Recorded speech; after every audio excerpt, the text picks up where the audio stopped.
ఓం నమో భగవతే వాసుదేవాయ. వ్యాస ప్రణీతమైన శ్రీమద్భాగవత కథాసారము అందరికీ అందించే ప్రయత్నం చేయుచున్నాము. ఈ అమృత ఫలాన్ని మీరు ఆస్వాదించుచు మీ పిల్లలకు మరియు ఇతరులకు అందరికీ దీన్ని అందించే ప్రయత్నం చేయండి. ఆ వాసుదేవుని యొక్క అనుగ్రహం వల్ల సమస్తమైనటువంటి జనులకు శుభ పరంపర ఏర్పడును. ఆ వాసుదేవుని యొక్క అనుగ్రహం అందరికీ ఉండాలని చెప్పి కోరుచున్నాము. కదంబసోన కొండలం సుచారుగండ మండలం వ్రజాంగనైక వల్లభం నమామి కృష్ణ దుర్లభం. యశోదయా సమోదయా సగోపయా సనందయా యుతం శుభైకదాయకం నమామి గోపనాయకం.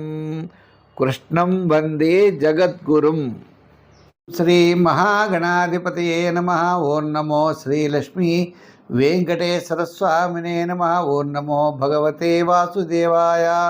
హనుమత్ సీతారామ లక్ష్మణ భరత శత్రుఘ్న పరివార సమేత శ్రీరామచంద్రమూర్తి పరబ్రహ్మణే నమః. రామాయ రామభద్రాయ రామచంద్రాయ వేధసే రఘునాథాయ నాథాయ సీతాయా పతయే నమః. పరీక్షన్ మహారాజుకి సుఖమహర్షి చెప్తున్నాడు, ఇక్ష్వాకు వంశం అంటే ఎవరనుకుంటున్నావయ్యా? సత్యసంధులు. ఇచ్చిన మాటను వెనక్కి తీసుకోవడం వాళ్ళకి తెలియదు. సత్యవాక్య పరిపాలనా దీక్ష కలిగిన వారు, మహానుభావులు, మహాయోగులు. దాన ధర్మాదులు అవని, సత్యవాక్యం అవని రక్షిస్తానంటే రక్షించడమే, వెనక్కి భయపడ్డం అనేది వాళ్ళకి తెలియదయ్యా. అటువంటి వారు మరి ఇక్ష్వాకు వంశపు రాజులు. ఇక్ష్వాకు వంశపు రాజుల్లో మనం అనుకున్నాం ఖట్వాంగుడు అనేవాడు అన్నాడు. ఖట్వాంగుడు అంటే 48 నిమిషాలు ఉండగా అన్నీ వదిలిపెట్టి శ్రీమన్నారాయణ ఆరాధించి మోక్షాన్ని పొందినవాడు ఖట్వాంగుడు. అతని కుమారుడు దీర్ఘబాహువు, ఇంకా దిలీప మహారాజు, రఘు మహారాజు, అతని కుమారుడు రఘు యొక్క కుమారుడు అజ మహారాజు, అజుని యొక్క కుమారుడు దశరథ మహారాజు అని మనం చెప్పుకున్నాం. అంటే శ్రీరామచంద్రమూర్తి యొక్క అవతారం. వీరంతా కూడా చాలా విష్ణు భక్తులు. శ్రీమన్నారాయణుడు ముల్లోకాల్ని రక్షించడానికి, రావణ కుంభకర్ణుల యొక్క బాధలను తొలగించడానికి, దుష్టుల్ని శిక్షించడానికి ఆయన యొక్క అవతారాలు ఎత్తుతూ ఉంటాడు.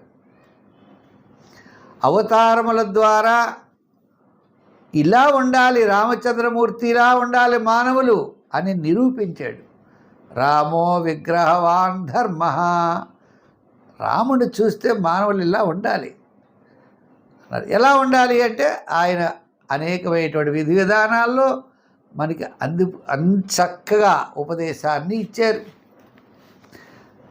చాలా వివరంగా వాల్మీకి మహర్షి ఈ యొక్క కావ్యాన్ని, ఆది కావ్యాన్ని రచించారు. వాల్మీకి మహర్షి యొక్క ఆది కావ్యంలో కూడా మా నిషాద ప్రతిష్టాంతం అగమత్ శాశ్వతీ సమాహ యత్క్రౌంచ మిథునాదేకం అవధి కామమోహితం అని ఆది కావ్యం, ఆది శ్లోకం రామాయణమయ్యా. ఆ రామాయణంలో అంటే ఆ రాముడి గురించి వాల్మీకి మహర్షి చాలా వివరంగా చెప్పారు.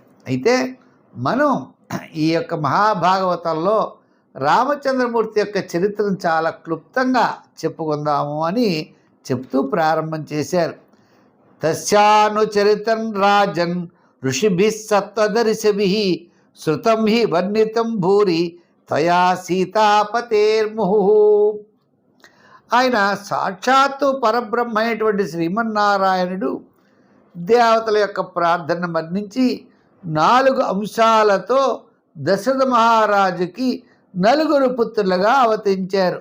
వారే రామ, లక్ష్మణ, భరత, శత్రుఘ్నులు.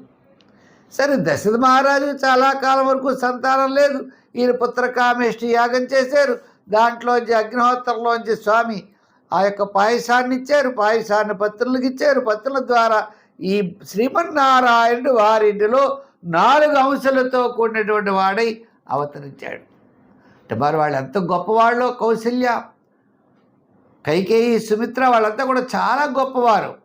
మనం అనుకుంటూ ఉంటాం కైకేయి ఇలా వరాలు కోరిందేమిటి, రాముడిని అడవికి పంపించిందేమిటి అంటే, రాముడు ఎందుకు వచ్చాడు? రాజ్యం చేయడానికి రాలేదు, దుష్టుల్ని శిక్షించడానికి వచ్చాడు. కాబట్టి ఆమె కూడా ప్రధానమైంది పాత్రే.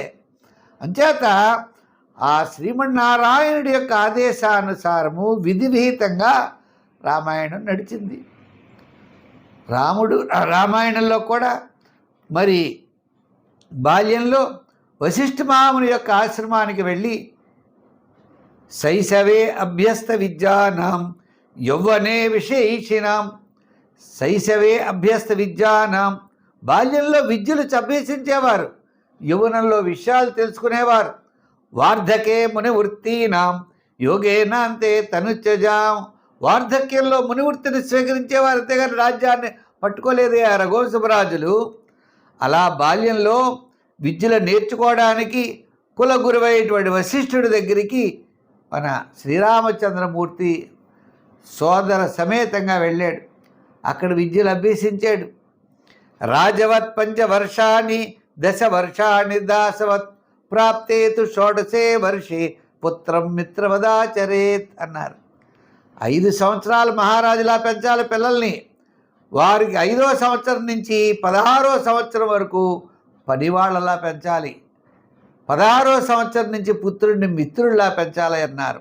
ఆ విధంగా రామచంద్రమూర్తి వశిష్ఠుడి యొక్క ఆశ్రమంలో కుల గురువుకి సేవ చేస్తూ విద్యలను అభ్యసించాడు. అంటే గురువుని గురువు భావంతో చూసి ఆయన చెప్పిన పనులన్నీ చేసి, నేను రామచంద్రమూర్తిని మహావిష్ణువుని అని కాదు, మహావిష్ణువు రామచంద్రమూర్తి అని వశిష్ఠుడికి తెలుసు. కానీ తెలుసున్నా విధి విధానం అంతే, ఎలా జరగాలో అలా జరగవలసిందే. ఆ రామచంద్రమూర్తి గురువుకి సేవలు చేసి విద్యలు అభ్యసించి ఇంటికి వచ్చిన తర్వాత విశ్వామిత్రుడు వచ్చాడు. వచ్చి అగబగబా రాజుగారు దశరథుడు వెళ్ళి అర్ఘ్యపాద్యాదులు ఇచ్చి పూజించి మీకేం కావాలో అడగండి అన్నాడు. మీకేం కావాలో అడగండి అంటే, నేను అడిగింది నువ్వు ఇస్తావా అని అడుగుతా అన్నాడు. అయితే నీ రామచంద్రమూర్తిని పంపు అన్నాడు. ఎలా? అయ్యబాబోయ్, ఆడిన మాట తప్పిన వాడిని అవుతాను, రాముడు లేనిదే నేను ఒక్క క్షణం కూడా ఉండలేను, అందుచేత రామచంద్రమూర్తిని తప్ప అందులోకి దేనికోసమని అడిగాడు. ఇలా రావణాసురుడు సైన్యం ఉందయ్యా, రాక్షసులు వాళ్ళు కూడా యజ్ఞాన్ని పాడు చేస్తున్నారు, ఆ యజ్ఞాన్ని రక్షించడం కోసం. ఇవ్వ రావణాసుడి పేరు చెప్తేనే భయం రాజులందరికీ కూడా. అంత గొప్ప తపశ్శక్తి, అలాగే అతని యొక్క బల పరాక్రమాలు విన్నటువంటి మహారాజులంతా కూడా వణుకుపోతూ ఉంటారు. ఇదేమిటి ఇలా అని అడిగాడన్నాడు. విశ్వామిత్రాధర్వే ఏన మారీచాద్యా నిశాచరా పశ్యతో లక్ష్మణస్యైవ హతా నైరుత పొంగవా. సరే, మరి విశ్వామిత్రుడు వచ్చి అడిగేప్పటికి ఏమంటాడు? వశిష్ఠుడు అన్నాడు, సకడు సైగ చేశాడు. విశ్వామిత్రుడు ద్వారా విశ్వామిత్రుడు వాళ్ళకి అందరికీ కూడా కావలసినటువంటి అతి బల మహావిద్యలన్నీ కూడా నేర్పాడు. విద్యావంతుడు చేశాడు సమస్తమైనటువంటి శాస్త్రాలు. అంతేకాకుండా అంటే భవిష్యత్తులో రావణ కుంభకర్ణులతో యుద్ధం జరగాలి కాబట్టి ఉంది కాబట్టి దానికి సంబంధించినటువంటి అస్త్ర శస్త్రాలన్నీ కూడా విశ్వామిత్రుడు రామచంద్రమూర్తికి ఇచ్చాడు. ఇక్కడ భవిష్యత్తు దృష్టిలో పెట్టుకోవాలి మనం. ఎంతసేపు విశ్వామిత్రుడు ఏమిటి ఇలా తీసుకెళ్ళేటట్టు అని కాదు, రాబోయేటువంటి కార్యక్రమం కూడా శ్రీమన్నారాయణుడికి అతనికి ఇచ్చేటువంటి యోగం ఉండాలి. ఆ దృష్టిలో ఆయన ప్రేరేపితమైతే అక్కడికి వచ్చి ఆ యాగ రక్షణ చేసి ఆ రాక్షసుల్ని సంహరించారు. సంహరించిన తర్వాత విశ్వామిత్రుడు తీసుకెడుతూ గంగావతరణ మహత్యం చెప్పాడు. గంగాదేవి చాలా గొప్పదయ్యా, త్రిలోకాలనే పావనం చేసిందని మన భూమి అంటే మన పృథివిలో ఉన్నటువంటి గంగావతరణ మహత్యం అంటే భగీరథుడి యొక్క ప్రయత్నాన్నంతా కూడా రామచంద్రమూర్తికి వివరించాడు. రామచంద్రమూర్తికి తెలియదా అని కాదు, అంటే గురువు దగ్గర విషయాలు నేర్చుకోవాలనేటువంటి జ్ఞానం ఇలా ఉండాలి, శిష్యుడంటే ఇలా ఉండాలి, గురువు ఏది చెప్తే అది వినాలి అనేటువంటి భావం మనకు కలిగేటట్లుగా గురువు కూడా అతని యొక్క ప్రయోజనాన్ని ఉద్దేశించి రామయ్య రామచంద్రమూర్తి రా జనక మహారాజు దగ్గరికి పెడదామని చెప్పి జనక మహారాజు దగ్గరికి తీసుకెళ్ళాడు వీళ్ళని, రాముణ్ణి లక్ష్మణ్ణి. ఈ ఇద్దరు అక్కడికి వెళ్ళారు. వెళ్ళిన తర్వాత శివధనుసును చూపించారు. ఎంతోమంది రాజులు దాన్ని ఎత్తడానికి ప్రయత్నం చేసి విఫలమయ్యారు. ఇంతకుముందు జనక మహారాజు తన కుమార్తె అయినటువంటి జానకీదేవి, ఆమె అవనిజ అంటే భూమిలోంచి పుట్టింది, ఆమె గర్భంలోంచి పుట్టిన ఆమె కాదు. అది విచిత్రం. అంచేత ఆవిడికి కొంతమంది చాలామంది ఉంటారు. ద్రౌపది ఆమె గర్భంలోంచి పుట్టలేదు. సీతాదేవి కూడా గర్భంలోంచి పుట్టిన ఆమె కాదు, భూమిలోంచి పుట్టింది, పెట్టిలో దొరికింది అన్నారు. ఈ యవనజ అంటే భూమి నుంచి పుట్టినటువంటి సీతాదేవి ఎంతో పవిత్రతగా ఉన్నటువంటి ఆమె అవలీలగా శివధనుస్సుని ఎత్తితే తన తండ్రి అన్నాడు, ఎవరైతే దీన్ని ఎక్కువ పెడతాడో వాడికి నా కుమార్తెనిచ్చి వివాహం చేస్తాను అన్నాడు. నిజమే, ఆయన యొక్క అభిప్రాయం కూడా నిజమే. తద్వారా ఎంతోమంది రాజులు విఫలమైతే ఎవరి కోసం ఆగింది? శ్రీమన్నారాయణుడు, ఆమె లక్ష్మీ స్వరూపం. లక్ష్మీదేవి ఎవరిని వరిస్తుంది? శ్రీమన్నారాయణుడు అనేటువంటి విష్ణుమూర్తిని వరిస్తుందండి. ఆ శ్రీమన్నారాయణుడు కూడా ఆయన అవతారం విశేషం. ఇది రామచంద్రమూర్తి యొక్క అవతార విశేషమైన. కానీ ఒక్క మాట చెప్పారు కొన్ని సందర్భాల్లో, తాను రాముడుగా ఉన్నటువంటి రామచంద్రమూర్తికి తాను భగవంతుడని తెలియదు అనేటువంటి విషయాన్ని కూడా కొన్ని సందర్భాల్లో పురాణాల్లో ఉన్నది. ఈ విధంగా రామచంద్రమూర్తి ఎందుకు గురించి చెప్పవలసి వచ్చిందంటే తర్వాత మాటల్లో మనం అనుకుందాం. ఈ విధంగా సమితౌ ధనురై సమగ్రం సీతా స్వయంవర గృహే త్రిశతోపనీతం. చాలామంది వచ్చారు, ఎవరు ఏమి ఎత్తలేకపోయారు. మనం శ్రీరామచంద్రమూర్తి ఆ శివధనుస్సుని ఎక్కుపెట్టాడన్నారు. తద్వారా శివధనుర్భంగం చేయడం ద్వారా ఆమెను చేపట్టాడు. జిత్వానురూప గుణశీల వయోంగ రూపాం సీతాభిదాం శ్రియమురస్య విలబ్ధమానాం మార్గే వ్రజన్ మృగుపతేర్వ్యనయత్ ప్రరూఢం దర్పం మహీ మకృత యస్త్రిరాజబీజా.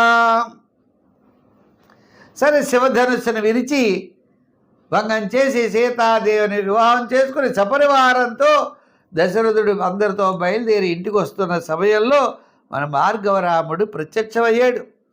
ఆయన ఇటువంటి వాడు అనుకున్నాడు. పరశురాముడు 21 పర్యాయాలు రాజు అనేవాడు లేకుండా భూమండలం మీద చేసినటువంటి మహానుభావుడు అందరినీ సమరించాడు. ఆ యొక్క పరశురాముడి యొక్క అవతార విశేషం మనం త్వరలో తెలుసుకోబోతున్నాం. తప్పనిసరిగా అందరూ వినండి. పరశురాముడు ఎందుకు 21 సార్లు భూమిని అంతా కూడా జయించి రాజు అనేవాడు లేకుండా చేశాడో అనేటువంటి విషయాన్ని మనం తెలుసుకుందాం. సరే, ఇంటికి వచ్చిన తర్వాత రాముడికి పట్టాభిషేకం చేయాలనుకునేటువంటి సమయంలో కైకేయి అన్నది, గతంలో మీరు నాకు మాట ఇచ్చారు, ఆ మాట ప్రకారం నాకు 2 వరాలు ఇవ్వాలి అంది. 2 వరాలు అంటే ఏమిటో అడుగుతారేమో అనుకున్నారు దశరథుడు. 1 రాముడు వనవాసం, 2 భరతుడు పట్టాభిషేకం. భరతుడు పట్టాభిషేకం చేసి రాముడు ఇక్కడుంటే రాముడి మాట అందరూ అంగీకరిస్తారు. భరతుడు ఎక్కడ తక్కువ వాడవుతాడని భయపడి ఆమె రాముడిని అరణ్యవాసం పంపించింది 14 సంవత్సరాలు. ఏమంటే 14 ఎందుకు పంపించింది? 10 ఏళ్ళు పంపించవచ్చు కదా అంటే 14 సంవత్సరాలు చేసిన తర్వాత ప్రజలు మరిచిపోతారు అనేటువంటి విషయాన్ని ఉద్దేశం. ఏదవని ఈ విధంగా రాముడు పితృవాక్య పరిపాలన కలిగిన వాడై వనాలకి వెళ్ళేట. యస్సత్యపాస పరిభీత పితు నిదేశం శ్రైణశ్చ చాపి శిరసా జగృహే సభార్య. ఆయన అరణ్యానికి బయలుదేరేపటికి భార్య ఏమన్నదంటే నేను వస్తానంది. లక్ష్మణమూర్తి అన్నాడు నేనే వస్తా అన్నాడు. ఈ ముగ్గురు బయలుదేరి అరణ్యానికి వెళ్ళారు.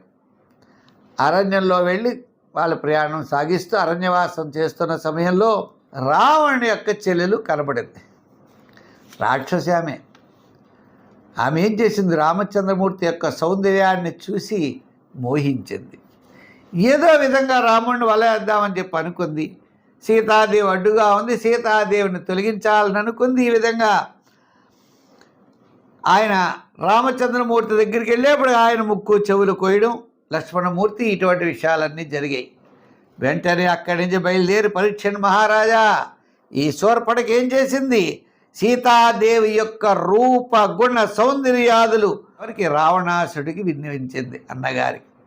అన్నగారు ఏం చేశాడు? ఓ అంత సౌందర్యవత, ఏదో విధంగా మనం ఆమెను అపహరించాలని అక్కడ బీజం పడింది. పరస్త్రీ వ్యామోహం కలిగినటువంటి రావణాసురుడు ఇంకా పతనం అనేది ప్రారంభమైంది అతనికి. ఇంచేత అప్పటికే చాలామందిని ఇబ్బంది పెట్టాడు రావణాసుడు. తపోవంతుడే, గొప్పవాడే. కానీ రాక్షసులు మాత్రం రాక్షసుల బలంతో రాజును చూసి ఏం చేస్తారు కింద వాళ్ళు? ఏదో విధంగా రాజుగారిని అడ్డు పెట్టుకుని నేను యజ్ఞయాగాది క్రతువులు చేసేటువంటి వారిని ఏడిపించేవారు రాక్షసులు. ఈ రాక్షసులందరినీ సంహరించాలి. ఈ రాక్షసులకి బలం ఎవరిది? రావణాసుడిది. అంచేత రావణాసుడే లేకపోతే ఇంకా రాక్షసులే ఉండరు కదా. ఆ ఉద్దేశం మీద సరే ఈ విధంగా అరణ్యంలోకి వచ్చిన తర్వాత ఆ రావణాసుడికి సీతాదేవి యొక్క సౌందర్యాన్ని విని ఆమెను అపహరించాలనేటువంటి బుద్ధి పుట్టింది. పుట్టి మాయావేషం వేసుకున్నాడు. సీతా కథా శ్రవణ దీపిత హృచ్చయేన సృష్టం విలోక్య నృపతే దశకంధరేణ. దశకంఠుడు మాయావేషం వేసుకుని సామాన్యమైనటువంటి యతిల ఒక సన్యాసిలా ప్రవేశించి భిక్షా స్వీకరణ కోసం వచ్చినట్టు వచ్చి సీతాదేవిని అపహరించి వెళ్ళాడు. అంతకుముందే ఏమైంది? మాయాలేడు అక్కడ ప్రవేశించడం, ఆ మాయాలేడిని సంహరించడానికి శ్రీరామచంద్రుడు వెళ్ళడం, శ్రీరామచంద్రుడి మూర్తిని ఆ మాయాలేడు చాలా దూరం తీసుకువెళ్ళడం, అక్కడికి వెళ్ళేప్పటికి రామచంద్రమూర్తికి ఏ విధమైనటువంటి కష్టం వచ్చిందో అని భావించి సోదరుడైనటువంటి లక్ష్మణస్వామిని ప్రేరేపించడం. సీతాదేవితో లక్ష్మణుడు ఎంత నివారించినా ఆమె వదలలేదు. విధి విహితం అంటే అలా జరగాలి, అంతే, తప్పదు. ఇంకా ఆ జరగవలసిన విధి విధానానికి సీతాదేవి యొక్క వచనాలను అనుసరించే లక్ష్మణస్వామి సీతాదేవిని వదిలి వెళ్ళడం జరిగింది. ఇదే అదునుగా చూసుకునేటువంటి సన్యాసి ఆ సీతాదేవిని అపహరించి తీసుకువెళుతూ ఉండగా ఆ గృద్ధరాజు అయినటువంటి జటాయువు ఆ రాక్షసుడైనటువంటి రావణాసుడితో యుద్ధం చేశాడు. పక్షీంద్రుడు యుద్ధం చేసి తన రెక్కల కొడుకు ప్రాణాలు కోల్పోయి కింద పడిపోయాడు. ఈ సీతాదేవిని రక్షించాలని తాపత్రయపడ్డాడు, అయినా ఎక్కడా ఏమీ జరగలేదు. ఆ జటాయువు అనేకమైనటువంటి బాధలతో కింద పడి మరణిస్తే రామచంద్రమూర్తి తన ప్రయాణంలో ఆ జటాయువుని చూసి అతనికి అంతిమ సంస్కారాదులన్నీ చేశాడు. ఈ లోపల అంటే సుగ్రీవుడితో మైత్రి అనేది రామచంద్రమూర్తికి కనపడింది. సుగ్రీవుడితో మైత్రి చేసిన తర్వాత వాలి గొప్పవాడే, కానీ వాలి కూడా తప్పు చేశాడు కాబట్టి అతన్ని శిక్షించాలనే ఉద్దేశం చేత వాలిని సంహరించడం, సుగ్రీవుడితో మైత్రి చేయడం, ఆంజనేయ స్వామి వారి వీరికి అనుకూలంగా ఉండడంతో వీరి యొక్క ఆంజనేయ స్వామిని కేకేశారు. ఆయన వీళ్ళు సుగ్రీవుడు ఓ మాట ఇచ్చాడు, స్నేహం అనేది సుగ్రీవుడు రామచంద్రమూర్తి స్నేహం. అన్నదమ్ములు లక్ష్మణులు అన్నదమ్ములు ఎలా ఉండాలి, సుగ్రీవుడుతో స్నేహం ఎలా ఉండాలి అనేటువంటి విషయాన్ని కూడా రామచంద్రమూర్తి చెప్పారు. మరి ఒక సేవకుడిలాగా ఆంజనేయ స్వామి శ్రీరామచంద్రమూర్తికి చేసినటువంటి సేవ అపారమైన సేవ. స్వామి భక్తిని నిరూపించాడు. అతను మానవుడు ఇలా ఉండాలి అనేటువంటి భక్తిని నిరూపించిన వాడు ఆంజనేయ స్వామి. అంచేతనప్పుడు హనుమత్ బంటుడా అంటారు, అంటే ఇతను నమ్మిన బంటు, అంటే హనుమంతుడిలాగా ఏ మాట అయినా సరే ఖచ్చితమైనటువంటి కార్యజయం లభిస్తుంది అట. అటువంటి కార్యజయాన్ని పొందినటువంటి వాడు ఆంజనేయ స్వామి లంకానగరాన్ని ప్రవేశించి సీతాన్వేషణ చేసి సీతాదేవిని వెతికి రాముడంటే సామాన్యుడు కాదు, నాలాగా నేను చాలా తక్కువ వాడిని, నాకంటే ఎక్కువ బలం కలిగినటువంటి వానర సైన్యం అంతా రామచంద్రమూర్తి దగ్గర ఉంది అని తన ప్రతాపాన్ని చూపించి రావణాసుడికి విషయం తెలుసుకుని, సీత జాడను తెలుసుకుని ఆమె దగ్గర నుండి రామచంద్రమూర్తి దగ్గరికి వచ్చినటువంటి వాడు ఆంజనేయ స్వామి. ఒక కార్యజయం ఎలా చేయాలో అతను చేశాడు. శత్రువు యొక్క బలాన్ని తెలుసుకున్నాడు. అంతేగాని చాలామంది అంటారు ఆంజనేయ స్వామి తోకకి నిప్పంటించాడు, లంకానగరం దహించాడు. కాదయ్యా, ఆంజనేయ స్వామి శత్రువుల యొక్క బలాన్ని తెలుసుకోవాలి కాబట్టి ఎవరు ఎటువంటి వారు అనేటువంటి విషయాన్ని తెలుసుకుని రామచంద్రమూర్తి దగ్గరికి చెప్పాడు. సీతాదేవి లంకలో ఉందన్న విషయం తెలుసుకుని రామచంద్రమూర్తి ఆయన ఏం చేశారయ్యా, సముద్రం దాటాలి.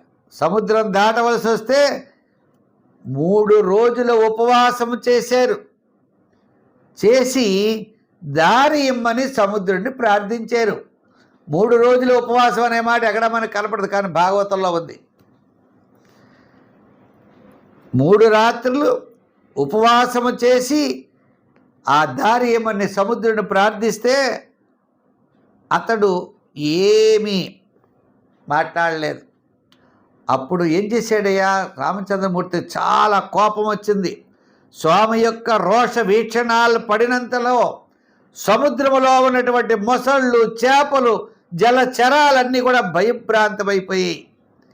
ఎగిసిపడేటువంటి తరంగాల ఘోష శాంతించిన తరంగమే ఎగరలేదట. అప్పుడు సముద్రుడు ప్రసన్న భావంతో ఆ స్వామి దగ్గరికి వచ్చి మానవ రూపంలో, ఆయన మామూలు రూపంలో వచ్చి ఆ రామచంద్రమూర్తి అర్ఘ్యపాద్యాదులు సమర్పించి శరణాగతుడై ఇలా విన్నవించుకున్నట్ట.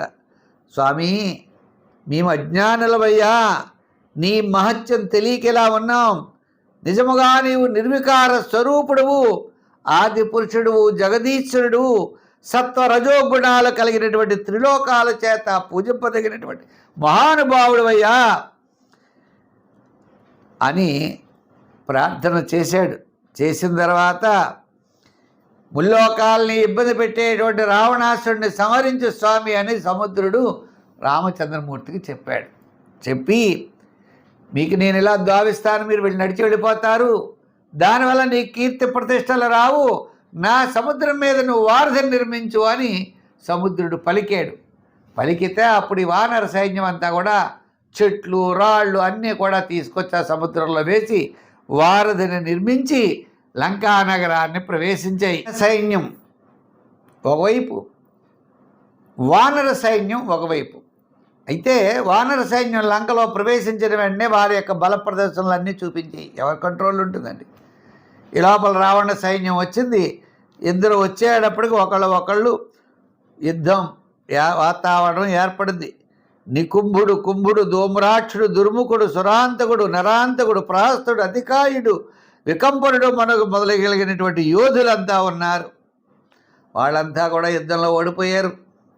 ఇంద్రజిత్తును పంపాడు, వారు కూడా ఓడిపోయాడు. ఆయన కూడా చివరికి కుంభకర్ణుడు పంపాడు, కుంభకర్ణుడు కూడా ఓడిపోయాడు. అప్పటికే విభీషణుడు రాముడు వైపుకు వచ్చేసి ఉన్నాడు. అయితే ఖడ్గాలు, శూలాలు, ధనస్సు, కత్తులు, బల్లాలు, బాణాలు, ఈ రాక్షస సైన్యం వాళ్ళు ఒకవైపు, వాళ్ళతో యుద్ధం చేస్తున్నారు. సుగ్రీవుడు, లక్ష్మణుడు, హనుమంతుడు, గంధమాదుడు, నీలుడు, అంగదుడు, జాంబవంతుడు మొదలైనటువంటి మహాయోధులతో కూడినటువంటి శ్రీరాముడి యొక్క సమరభూమి యందు సర్వసమర్థమై ఇద్దరు కూడా గొప్పగా యుద్ధం చేశారయ్యా. రథాశ్వ గజ పదాతి దళాలతో చతురంగ బలంతో భీకరమైనటువంటి యుద్ధం అంతా కూడా రామ రావణయోర్ యుద్ధం, రామ రావణయోరివా. ఆ యుద్ధం ఎలా ఉందన్నారు. రామరావణ యుద్ధం రామరావణ యుద్ధంలా ఉందయ్యా అన్నారు. చాలామంది ఇటు అటు కూడా చాలా మరణించారు. ఇంకా చివరికి రావణాసుడు రావడం తప్పలేదు. ఆయన బయలుదేరి వచ్చాడు. రక్షపతి స్వబల నష్టిమవేక్ష రుష్ట ఆరుహ్య యానక మథాభిససార రామం. సరే, రావణుడు కథం తన నగరంలో ఉన్నటువంటి వాడై పుష్పక విమానాన్ని ఎక్కి వచ్చాడు యుద్ధానికట. ఇంద్రుడు ఆదేశం చేత మాతలు తీసుకొచ్చినటువంటి దివ్య రథంలో కూర్చున్నటువంటి రఘువీరుడు ఆ రాక్షసుడితో యుద్ధం చేయడం ప్రారంభం చేశారు.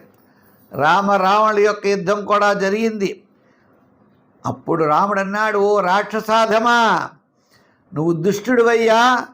మేము ఇంటిలో లేని సమయం చూసుకుని మా కుటీరానికి కుక్క వలె ప్రవేశించి నా భార్య అయినటువంటి సీతాదేవిని అపహరించుకొని వచ్చావు. పైగా నేను తిరుగులేనటువంటి పరాక్రమశాలిని అంటావు. ఇటువంటి సిగ్గుతో కూడినటువంటి కార్యక్రమాన్ని నువ్వు చేశావు. అతని మీద బాణముల వర్షం కురిపిస్తే రావణాసుడు శిరస్సు ఖండించబడింది, ఆకాశం నుంచి భూమి మీద పడ్డాడు అన్నారు. అంటే ఆ యొక్క పుష్పక విమానం నుండి కింద పడ్డారు. పడేటప్పటికీ రావణాసుడు సంహరింపబడ్డాడు అని తెలిసింది రాక్షస స్త్రీలకి. గబగబా మండోదరిలో భార్య కూడా పరిగెట్టుకుని గబగా వచ్చేసారు రావణాసుడి దగ్గరికి. అందరూ, ఓ రావణ, ఇప్పటి వరకు ఈ రాక్షసులంతా నువ్వు కాపాడావు, ఇటుపైన మమ్మల్ని మాకెవరు దిక్కెవరు అంటూ చాలా ఏడుపులు పెడబొబ్బలు పెట్టారు. ఆ సమయంలో మన యొక్క ఎవరు రావణాసుడి యొక్క భార్య అయినటువంటి మండోదరి వచ్చి పరస్త్రీని అపహరించినటువంటి పాపమే, ఆమె మహాలక్ష్మీదేవే, ఆ పాపాన్ని చేసావు కాబట్టి నువ్వు కర్మను అనుభవించవలసి వచ్చింది అని ఆమె బాధపడి చాలా దుఃఖాన్ని పొందారు. చివరికి రాముడు అన్నాడు విభీషణుని కాకేసి, నాయనా ఈ వీరికి అంత్యక్రియలన్నీ జరిపించరా బాబు అని చెప్తే, అప్పుడు మరి మిగిలినవాడు ఈయనే కదా, కుంభకర్ణుడికి, ఇంద్రజిత్తుకి, రావణాసుడికి, వారందరికీ కూడా యథావిధిగా అంత్యక్రియలన్నీ కూడా శాస్త్రబద్ధంగా చేసి అప్పుడు సీతాదేవి దగ్గరికి వెళ్ళాడు రామచంద్రమూర్తి. అప్పుడే అశోకవనంలో ఉన్నటువంటి సీతాదేవి దుఃఖాన్ని పొందుతూ ఉన్నది. విభీషణుణ్ణి అక్కడ రాక్షసులకు రాజుగా చేసి ఆ పుష్పక విమానం ఎక్కి అందరూ కూడా బయలుదేరి అయోధ్య నగరాన్ని ప్రవేశించడం కోసం వచ్చారు.